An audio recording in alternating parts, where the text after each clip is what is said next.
سلام كبرات خططت الفيديو كم يالله نلومي أبز فيديو بزعبة عينتات كانسر تنكن أون بهاريات كانسر كنرينا كانسر كابوز صروة صعي من ربح وحياتات كوينو حدا خابتون كأند قتلت حماماتيو لعلمية عينتات كانسر وكان تهلو نلومي قل خاباتهم ببزح أبدك سوات زرعي كنرينا قدامي سامبو كانسري أب عالم حدا خابتون قنونات ببزح زرعي عينتات كانسري ናይ ሳምቡእ ካንሰር ብምትካኽ ሽጋራ ከምኡውን ጨረርታ ኣብ ስራሕ ዘጋጥሙ ከም በዓል ኣስቤስቶስ ከምኡውን ራዶን ዝኣመሰሉ ኬሚካላት ብምትንካፍ ወይ እውን ብምስትንፋስ ይስዕብ ይኹን ዳ እምበር ሽጋራ ምትካኽ እቲ ዝዓበየ ጠንቂ ናይ ሳምቡእ መንሽዶ እዩ ሓደ ሽጋራ ዘትክኽ 20 ዕፅፊ ብናይ ሳምቡእ ካንሰር ናይ ምምዕባል ዕድል ዝያዳቲ ሽጋራ ዘየትክኽ ተኽእሎ ኣለዎ ሽጋራ ኣዝዮም ብዙሓት ካንሰር ከስዕቡ ዝኽእሉ ባእታታት ሒዙ ይርከብ ስለዚ እቶም ባእታታት ንናይ ዲኤንኤ ዕንወት ብምስዓብ كانسر كسعوب يخلو ملكتات ناي سامبوء كانسر مسندري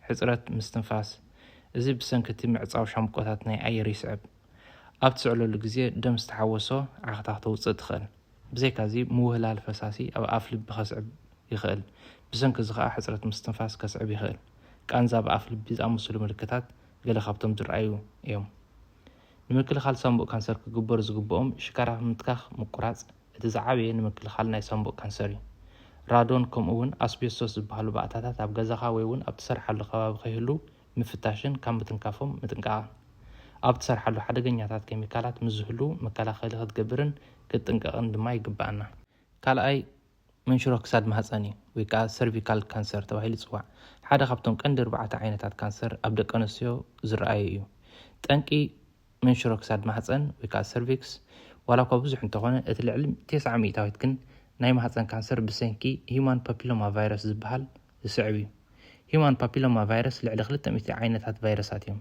قال يوم هيومان بابيلوما فيروس كيتونيوس زبحالو عينتات كوينهم بمتنخاف زلاقو بيوم زيوم ناي قربت كم ناي طبقاتكي ويكا وارتس يسعبو حدا قنياتات قنا يكونن قال يوم عينتات قنا هيومان بابيلوما فيروس ميكوزا اللي بحالو تحتو قربت زركب استفلا لك فلا أكلات ودسب كم كساد محصن بلعت ود تبعتاي مهانتوس أفن كم أون جورو بملكاف حتصير جزء صنع قدرات كوردي يخلو قال يوم قلنا نوح كي تحكم مصنعو كانسر كسعبو يخلو بتم كان دزل على نيم حسن كانسر كسعبو يخلو HPV 16 كم أون HPV 18 توهيلهم يصوروا زوم كل تعينات هيومان بابيلوما فيروس تراي لعل 800 تاويت ناي منشرو كساد محسن كسعبو يخلو يخون دأمبر بتغلى تشعت عينات هيومان بابيلوما فيروسات كانسر كسعبو يخلو نساتهم كأ هيومان بابيلوما فيروس عينة 16 هيومان بابيلوما عينة 18 هيومان بابيلوما فيروس 31 هيومان بابيلوما 33 هيومان بابيلوما 45 هيومان بابيلوما فيروس 52 هيومان بابيلوما فيروس 58 شدشان كومون هيومان بابيلوما فيروس 11 يوم من شروك ساد محسن أما جمرت الدرجة خلو مزفلت بقولي لخفوسن كحاون زخيلي توسخ تخلق تنقطات من سنرئي شجرة متكخ حدا خبطهم تنقطات ناي منشرو كساد محصني عينتات منشرو كساد محصن بعينت ناي تزجمرو لعينتات وهيتات يقلص نابنت منشرو كساد محصن كابتم أبدقاو خفال كأنتي كمون ست زبولو وهيتات مس جمر مالت سكوموس سيل كارسينوما توهيلم يسميو اتم زبز حكساد محصن منشرو زياتهم عينتاتهم توسختي أدينو كارسينوما زبحلو منشرون نناي كساد محصن يشفن أكاد مس جمر أدينو كارسينوما توهيلم يسميو ملكتات منشرو كساد محصن أينوتيم زينو بردم كفسس كاب بيريد وصاي نزفسس مايز مسل دم استحوسو زجون فساسي كانزا قولو كانزا بغزي شنتي ويون دم استحوسو شنت مشان زينو برمقدال سبنت زعمسولو ملكتات كريا يخلا أب غزي ورحاو صقيات النوح الصنح برتع مفساس دمون كريا يخلا منشرو كساد محصن مكل خال كوسود زقبهم أقابات لعلى 900 تاويت ناي كساد منشرو محصن بسنكي هيومان بابيلوما فيروس للصعب نز فيروس نمكل خال كتابة سلزلو كتابة موساد كنكالا خلو ليكال كتصال مرمرا مقبار كمون شجارة متكاخ مقراز وحس صوتاو ركب مفصام كمل كفتي هيومان بابيلوما فيروس مكل خال يكاليو سالساي نايتوب كانسري نايتوب كانسر بستفرالي مخنياتات يمتص بتورساوي كاولدين ناب ولد كمون لعل عقن هرمونات كم استروجين انسولين كمون كسعه قال خابتهم طنقتات نايتوب كانسريوم قدات ابقل جينات كم براكا جينز براكا 1 كمون براكا 2 ንዝህሉ እዚኦም ካብ 5 ክሳብ 10 ሚታዊት ናይ ጠቕላላ ብዝሒ ጡብ ካንሰር ዝተጠቕዓ ደቂ ኣንስትዮ ይሕዝ። ንጡፍ ኣካላዊ ምንቅስቓስን ድሕሪ ሕርሲ ንደቀን ዘጥውዖ ዝወሓደ ተኽእሎ ናይ ጡብ ካንሰር ከም ዘለዎን ዝተገብረ ሳይንሳዊ ምርምራት ይገልጹ። ምልክታት ናይ ጡብ ካንሰር ምስ ንርኢ ደቂ ኣንስትዮ ብናይ ጡብ ካንሰር ዝተጠቕዓ ነዞም ስዑብ ምልክታት የርእያ። ዝሓበጠ ወይ ደረቕ ኣብ ጡብ ምስ ዝረአ፣ እቲ ጫፍ ናይ ጡብ ናብ ውሽጢ ዝኣተወ ምስ ዝኸውን፣ ካብ ጸባ ዝተፈለየ ፈሳሲ ካብ ጡብ ምስ ዝወፅእ፣ ብፍላይ ደም ዝተሓወሶ ምስ ዝኸውን ይኹን እምበር በዓል ሞያ ጥዕና ምርመራ ብምግባር ጥራይ ከረጋግጾ ይኽእል። ራብዓይ ናይ ቆርበት ካንሰር እዩ። ቆርበት ዝዓበየ ህዋስ ኣብ ኣካላት ወዲ ሰብ እዩ። ካብ ሙቐት፣ ካብ ሓደጋ ከምኡውን ካብ መልከፍቲ ይከላኸለልና። ብዘይካዚ ንምኽዛን ማይ፣ ስብሒ ከምኡውን ቫይታሚን ዲ ይሕግዝ። ጠንቂ ካንሰር ቆርበት ንጹር እኳ እንተዘይኮነ ኣልትራቫዮለት ዝበሃል ጩራጥ ፀሓይ ካንሰር ቆርበት ከስዕብ ይኽእል። ኣብ መጀመርታ ካንሰር ቆርበት ንእሽተይ ብሮት ዝመስል ድሒሩ እናገዝፈ ዝኸይድ ኮይኑ ኣብ ዝተፈላለየ ክፋል ኣካላት ወይ ቆርበት ክረአ ይከኣል። ዝበዝሐ ግዜ ብሮት ከቢብ ቅርፂ ዘለዎን ቅርጾም ዘይቅይሩን እዮም። እንተኾነ ቅርጾም ምስ ዝቕይሩን ወይ እውን ዘሳሒ ዝቆንዙ ወይ እውን ምስ ዝደሚ ተቐላጢፍና ናብ በዓል ሞያ ጥዕና ብምኻድ ክንምርመር ይግባእ። 5ይ ካንሰር ፍሕኛ እዩ። እዚ ብመጉዳእቲ ዲኤንኤ ብሰንኪ ሽጋራ ምትካኽ ከምኡውን ሓደገኛታት ኬሚካላት ዝስዕብ ኮይኑ ተወሳኺ ምድፋዕ ዕድመ ከምኡውን ተወርሳዊ ካብ ወለዲ ናብ ውሉድ ክሰጋገር ዝኽእል እዩ። ካንሰር ፍሕኛ እዞም ስዑብ ምልክታት የርኢ። 1 ደም ዝተሓወሶ ሽንቲ ቀልጢፍካ ምሻን፣ ቃንዛ ኣብ ግዜ ሽንቲ፣ ቃንዛ ሕቆ እቶም ዝረኣዩ ምልክታት እዮም። 6ይ መንሽሮ ማዓንጣ እዩ። ሓደ ካብቶም ዝበዝሑ ካንሰር ደቂ ሰባት ዝረአ ኮይኑ ብዝተፈላለየ ጠንቅታት ዝስዕብ እዩ። ገለ ካብኣቶም ንምጥቃስ ክስዐ፣ ሽጋራ ምትካኽ፣ ተወርሳዊ ካብ ወለዲ ናብ ውሉድ፣ ኣልኮላዊ መስተ ምስታይ፣ ሽኮርያ፣ ንጡፍ ዝኾነ ኣካላዊ ምንቅስቓስ ዘይምዝውታር ገለ ካብቶም ጠንቂ ናይ ማዓንጣ ካንሰር እዮም። ምልክታት ናይ ማዓንጣ ካንሰር ምስ ንርኢ ከዓ ቀጻሊ ውፅኣት ወይ ድርቀት፣ ምድመይቲ ካብ መሃንቱስ ወይ እውን ደም ዝተሓወሰ ቀልቀል፣ ቅርፀት ከብዲ፣ ቃንዛ ከብዲ፣ ድኻምን ምንቁልቋል ሚዛን ሰብነት ገለ ካብቶም ዝረኣዩ ምልክታት እዮም። ናይ ማዓንጣ ካንሰር ንምክልኻል ክውሰዱ ዝግብኦ መንገድታት ኣየነት እዮም? 1 ቀጻሊ ምምርማር፣ ብፍላይ ልዕሊ 45 ዕድመ ንዝኾኑ ሰባት ክምርመሩ ይግባእ። ኣልኮላዊ መስተ ምቁራፅ፣ ሚዛን ሰብነት ንምሕላው ምጉዳልን፣ ንጡፍ ኣካላዊ ምንቅስቓስ ምዝውታር፣ ዝተመጣጠነ ምግብታት ምዝውታር፣ ብፍላይ ኣሕምልትን ፍረታትን ከምኡውን ፅሕጊ ዘለዎም ምግብታት ምምጋብ፣ ምትካኽ ሽጋራ ምቁራፅ እቶም ቀንዲ ናይ ማዓንጣ ካንሰር ንምክልኻል ክንገብሮም ዝግባአና እዮም። 7ይ ፕሮስቴት ካንሰር እዩ። ፕሮስቴት ትበሃል ንእሽተይ ፅኪ ኣብ ትሕቲ ፍሕኛ ወዲ ተባዕታይ ትርከብ ኮይና ንምፍራይ ሰመን እተገልግል እያ።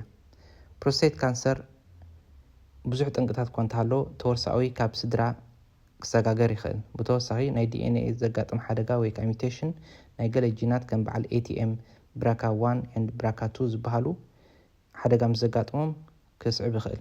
ምድፋዕ ዕድመ ንባዕሉ ሓደ ፋክተሪ፣ ክስዐ፣ ሽጋራ ምትካኽ ገለ ካብቶም ቀንዲ ጠንቅታት ፕሮስቴት ካንሰር እዮም። ምልክታት ፕሮስቴት ካንሰር ከዓ ደም ኣብ ሽንቲ ዝተሓወሰ፣ ደም ምስ ሰመን ዝተሓወሰ ምልክት፣ ቀልጢፍካ ክትሸይን ምድላይ፣ ኣብ ግዜ ለይቲ ብዙሕ ግዜ ክትሸይን ምድላይ ስምዒታት። ብዘይካዚ ፕሮስቴት ካንሰር ካብ ፕሮስቴት ግላንድ ናብ ዝተፈላለዩ ክፋል ኣካላት ብዝንቀሳቐስ ሜታስታቲክ ፕሮስቴት ካንሰር ተባሂሉ ይፅዋዕ። እዞም ስዑብ ምልክታት ድማ የርኢ። ሃንደበታዊ ሽንቲ ምምላቕ፣ ቃንዛ ሕቆ፣ ቃንዛ ዓፅሚ ከምኡውን ድኻም፣ ምጉዳል ሰብነት፣ ምቕናዕ መትሎ ከኣቢ ይኽእል፣ ድኻም ኣእጋርን ኣእዳውን ገለ ካብቶም ዝረኣዩ ምልክታት እዮም። ፕሮስቴት ካንሰር ንምክልኻል ክግበሩ ዝግብኦም 1 ዝተመጣጠነ ጥዑይ ኣመጋግባ ምግቢ ምዝውታር፣ ናይ እንስሳታትን ስጋን ስብሒ ምውጋድ፣ ኣካላዊ ምንቅስቓስ ምዝውታር፣ ዝኾነ ኣልኮላዊ መስተን ሽጋራን እውን ዘይምትካኽ። 8ይ መንሽሮ ፀላም ከብዲ እዩ። መንሽሮ ፀላም ከብዲ ብመልከፍቲ ሄፓታይትስ ቢ ከምኡውን ሄፓታይትስ ሲ ወይ ከዓ ሕማም ወይቦ ብተወርሳዊ ካብ ስድራ፣ ኣልኮላዊ መስተ፣ ሽኮርያ ከምኡውን ሲርሆሲስ ወይ ከዓ ቁስሊ ፀላም ከብዲ ገለ ካብቶም ዝረኣዩ ጠንቅታት እዮም። ብዙሓት ዓይነታት ካንሰር ፀላም ከብዲ እኳ እንተሃለዉ እቲ ዝበዝሐ ዓይነት ግን ሄፓቶሴሉላር ካርሲኖማ ዝበሃል እዩ።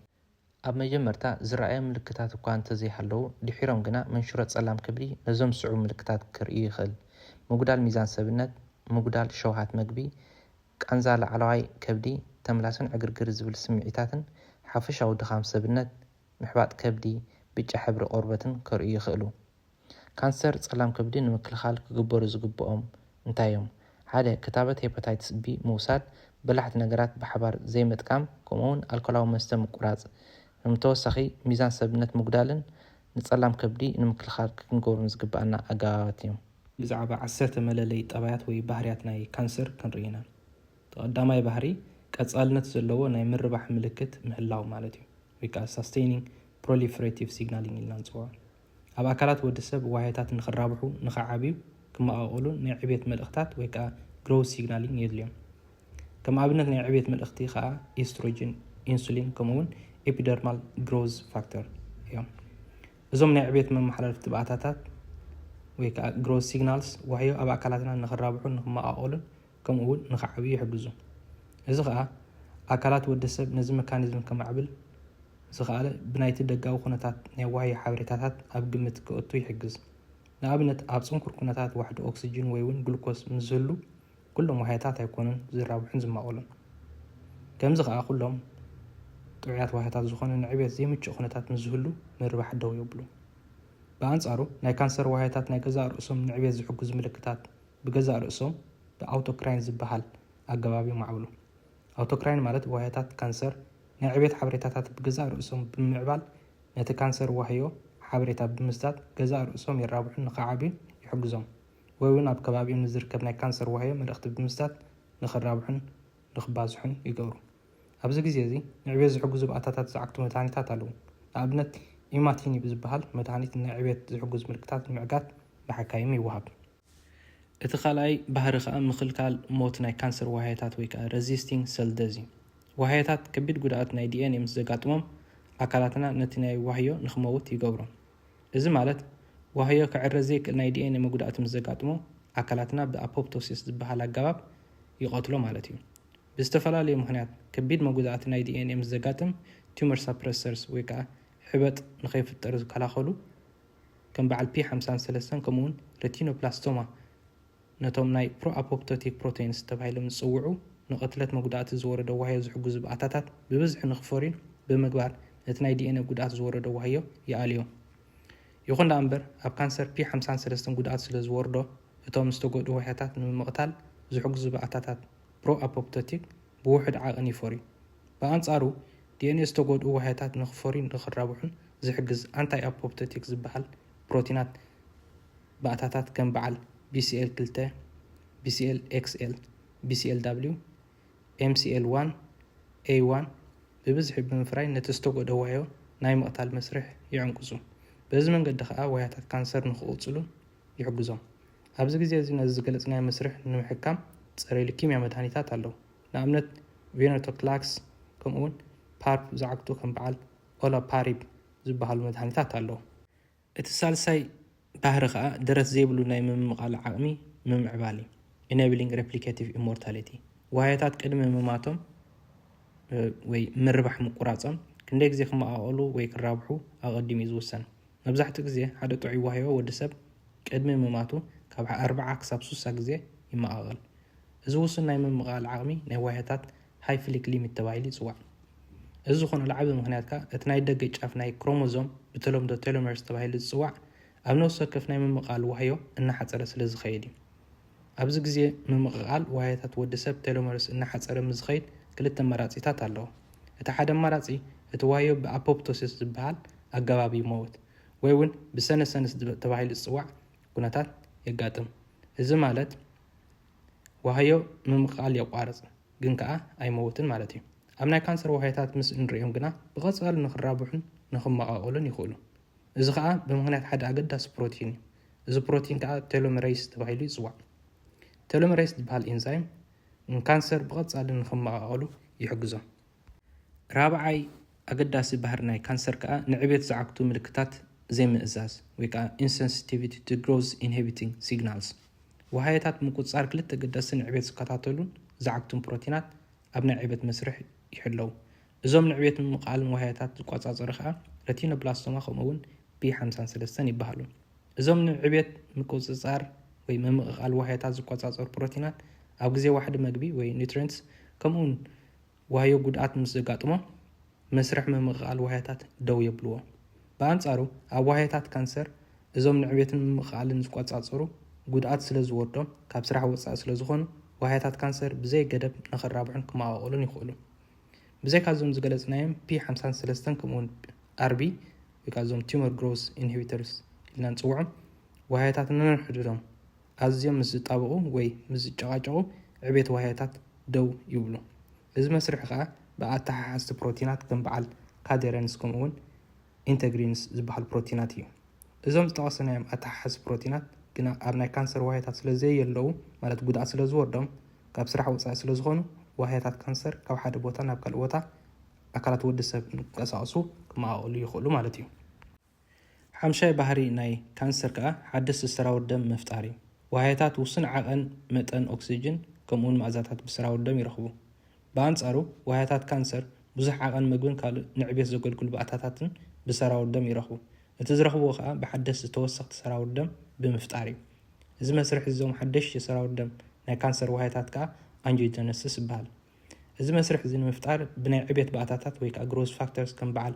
فاسكولار اندوثيليال سيل جروس فاكتور وي VEGF تباهيلون صوعيهم أبز جزء زي بيفوكزيماب زبحال مدهانيت نزوم ناي عبيت بقطاتات المكلخال ناي طب سامبو كمون مع انتا كانسر زلوم سواتي وهاب شادشاي بحري ناي كانسر كا منقساسن مورارن أقدستي هواسات يو activating tissue invasion and metastasis وهيتات كانسر كابتس تفطرولو ناب كالق كفال ودسب كنقساسو يخلو إذا خا بقطتا نت سرعة الدم ويكا ليمف تيشو بمقتاو يتكبر بخمس جواب كا ناب استفلالي هواسات ناتنقساسو قداتن عنوتن يوردو إذا ناي كانسر منقساس عقم باستفلالي عقابات يمعبلو كادرينس دبحال وهيتات ننحدهم كم استحاز قبر بروتين بمعناو ويكا بماتريكس ميتالو بروتيز بمفرايو بدحرزي كابتس تفطر لبوتا ناب سراو الدم بمقتاو ناب استفلالي هواسات ينقساسو بدحرزي ها توم ناي كانسر وهيتات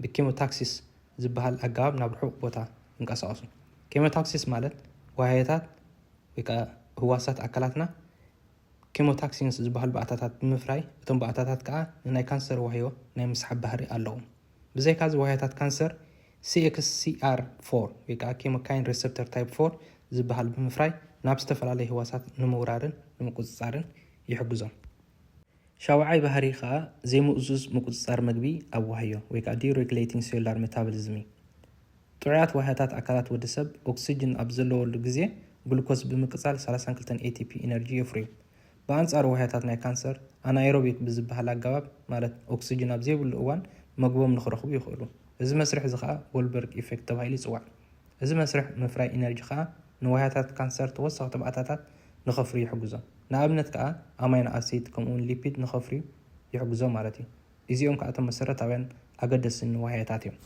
شامناي بحرخا مشكع وي متلال ناي سرعة مكلخال أكلاتي سرعة مكلخال أكلات ودسب نستقود وهيتات نزهلو بمكتتال زادل سقمتي وسدلو يخون دا أمبر وهيتات كانسر نسرعة مكلخال أكلات ودسب بمشكع وي بمتلال نزي مسرح زي حلفوه كم أبنت كانسر PDL1 ويكا بروغرام دز ليغاند 1 زبحال بروتين أبتدقاو كفال ناي كانسر وهيتات بمعبال إذا خا PDL1 بوغونو نتوم ليكوسايتس ويكا تصعد وهيتات دم ناي كانسر وهيتات نخيق قتلوهم يحجزهم مالتي تاشعي بحرخا جينوميكاوي زي رقوقنت ويكا جينوميك انستابيليتي وهيتات كانسر جينوميكاوي زي رقوقنت سلزلهم إذا مالت بسنك زي مهلاو ناي DNA ريبير ويكا ناي DNA متعرراي زخونا زقات مام واحد مقبي يخون زي متشو كبابي نخد صاورون نخحلفون يحجزهم مالتي عسرين نموداتان بحرخا حبت زدنفع ندري ويكا تيومر بروموتينج انفلاميشن ندري أبقلقات عميتات أم جمرت الدرجة معال نزركو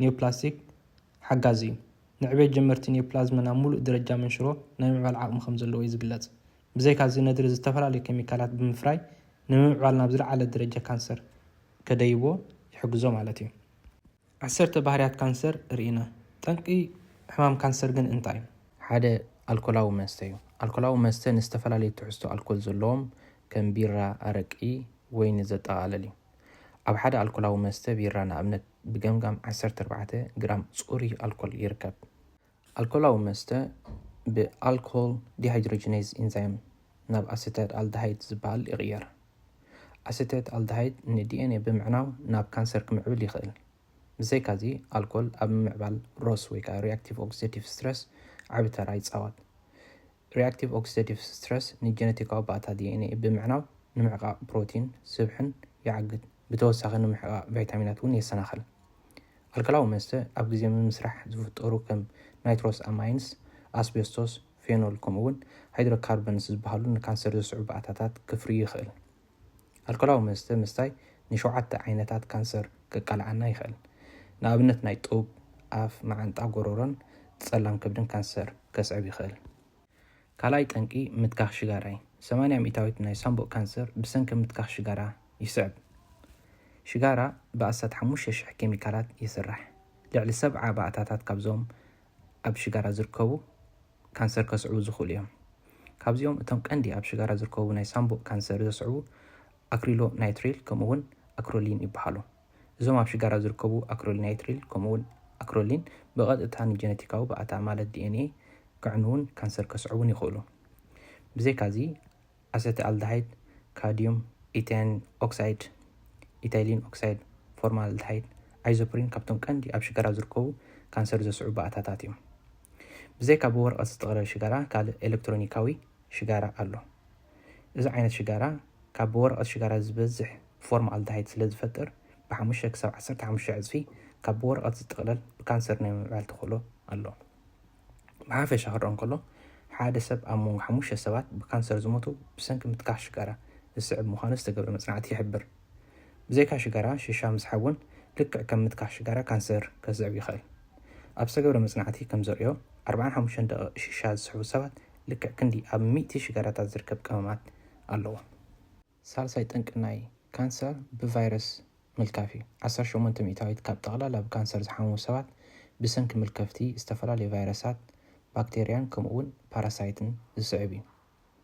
ሂማን ፓፒሎማ ቫይረስ፣ ወይቦ ዓይነት ቢ ከምኡውን ወይቦ ዓይነት ሲ እቶም ቀንዲ ካንሰር ከስዕቡ ዝኽእሉ ቫይረሳት እዮም። ሂማን ፓፒሎማ ቫይረስ ንኣብነት ናይ ማህፀን ካንሰር ካብ ዘስዕቡ ቀንዲ ክኸውን እንከሎ ወይቦ ዓይነት ቢ ከዓ ናይ ጸላም ከብዲ ካንሰር ከስዕብ ይኽእል። ባክቴርያ ሄሊኮባክተር ፓይሎሪ እውን ኣብ ምዕባል ናይ ከስዒ ካንሰር ዓብ ተራ ዝፃወት መፅናዕቲ ይሕብሩ። ኤች ፓይሎሪ ኣብ ከስዒ ልዑል ዓቐን ሪኣክቲቭ ኦክሲዳቲቭ ስትረስ ብምፍራይ ኣብ ዲኤንኤ ዕንወት ብምስዓብ ናይ ከስዒ መንሽሮ ከስዕብ ይኽእል። ካልእ ካንሰር ከስዕብ ዝኽእል ነገር ጨረርታ እዩ። ጨረርታ ናይ ዋህያታት ብምዕናው ንኽፋል ጀነቲካዊ ባእታ ዲኤንኤ ካብ ስራሕ ወፃኢ ብምግባር ንናይ ክሮሞዞም ምምዝባል ብምስዓብን ካንሰር ከንስዕብ ይኽእል።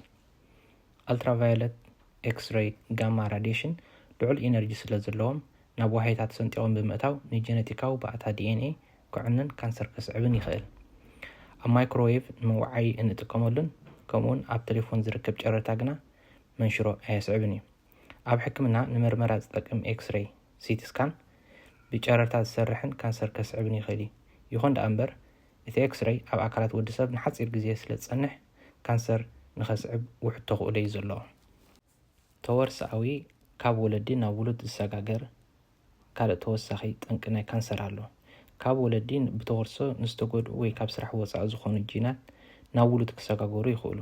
ንኣብነት ብራካ 1 ከምኡውን ብራካ 2 ዝበሃሉ ኣብ ጡብ ዝርከቡ ጂናት ዝተጎድኡ ዲኤንኤ ንምፅጋን ዝጠቕሙ ብዝወርዶም ሓደጋ ወይ ሚቴሽን ካብ ስራሕ ወፃኢ ይኾኑ እሞ ዲኤንኤ ምስ ዝጉዳእ ከዓ ካንሰር ናይ ጡብ ከስዕቡ ይኽእሉ። ብዘይካዚ ፋሚልያል ኣዲኖማቶስ ፖሊፖፕሲስ ዝበሃሉ ዓይነታት ሕማም ካብ ወለዲ ናብ ውሉድ ክሰጋገር ይኽእል። እዚ ዓይነት ካንሰር ብሰንኪ ጉድኣት ኣብ ኤፒሲ ዝበሃል ጂን ዝወርድ መጉዳእቲ ይስዕብ። ሻድሻይ ጠንቂ ክስዕ እዩ። ልዑል ክብደት ሰብነት ኣብ ምዕባል ሕማም መንሽሮ ዓቢ ተራ ኣለዎ። ልዑል መጠን ስብሒ ልዑል ዓቐን ኢስትሮጅን ይፈጠር። እዚ ከዓ ናይ ጡብ ማህፀን ዝኣመሰሉ ዓይነታት ካንሰር የቃልዑ። ብተወሳኺ ኣዲፖስ ቲሹ ወይ ስብሒ ነድሪ ኣብ ምፍጣር ከምኡውን ኦክሲዳቲቭ ስትረስ ብምዕባል ንጀነቲካዊ ኣካል ዲኤንኤ ይዕኑ። ብዘይካዚ ዝኸስዑ ሰባት ልዑል ዓቐን ኢንሱሊን ከምኡውን ኢንሱሊን ላይክ ግሮዝ ፋክተር ስለ ዘለዎም ናይ ካንሰር ምዕባል ዓብ ተራ ይፃወቱ። ኢንሱሊን ግሮዝ ፋክተር 1 ኣብ ምዕባል ናይ ማዓንጣ፣ ጸላም ከብድን ከምኡውን ፕሮስቴት ካንሰር ልዑል ተራ ይፃወት። ክስዕ ዘለዎም ንነዊሕ ዝኸይድ ኢንፍላሜሽን ወይ ከዓ ነድሪ ስለ ዘለዎም ናይ ጸጸር ኩሊት ከምኡውን ጸላም ከብዲ ሕማማት እውን ይማዕብሉ። ብዘይካዚ ከም ኣስቤስቶስ፣ ኣርሰኒክ፣ ቤንዚን፣ ካድዮም፣ ክሮሚየም፣ ኢታኒል ኦክሳይድ፣ ኒኬል ኤን ፕላቲኒየም ብምስትንፋስ ናብ ኣካላት ወዲ ሰብ ምስ ኣተው ድሕሪ ግዜ ካንሰር ከስዕቡ ዝኽእሉ ነገራት እዮም። ዘይካዚ ዓይነታት ምግብታት ከም ቀይሕ ስጋ ከምኡውን ዝተመስርሑ ምግቢ ወይ ከዓ ፕሮሰስድ ፉድ ናይ ጡብ ፕሮስቴት ካንሰር ከምኡውን ናይ ጸላም ከብዲ ካንሰር ከስዕቡ ይኽእሉ። ስብሒ ዘለዎ ምግብታትን ጨው ዝበዝሖ ምግብታትን እውን ናይ ከስዒ ካንሰር ከስዕቡ ይኽእሉ። ካልእ ሆርሞናት ከም ኢስትሮጅን ዝበሃሉ ሆርሞናት ኣገደሲ ፊዚዮሎጂካዊ ጥቕምታት እኳ እንተሃለዎም ኣብ ዝተገብረ መጽናዕቲ ከም ዘረጋግጾ ግና ንምዕባል ካንሰር ዓብ ተራ ኣለዎም። ኣብ ዝተገብረ መጽናዕቲ ንጥንሲ መከላኸሊ ኢስትሮጅን ከምኡውን ፕሮጀስተሮን ዝወስዳ ደቂ ኣንስትዮ ዝያዳ ናይ ጡብን ማህፀንን ካንሰር ዝተቓልዐየን።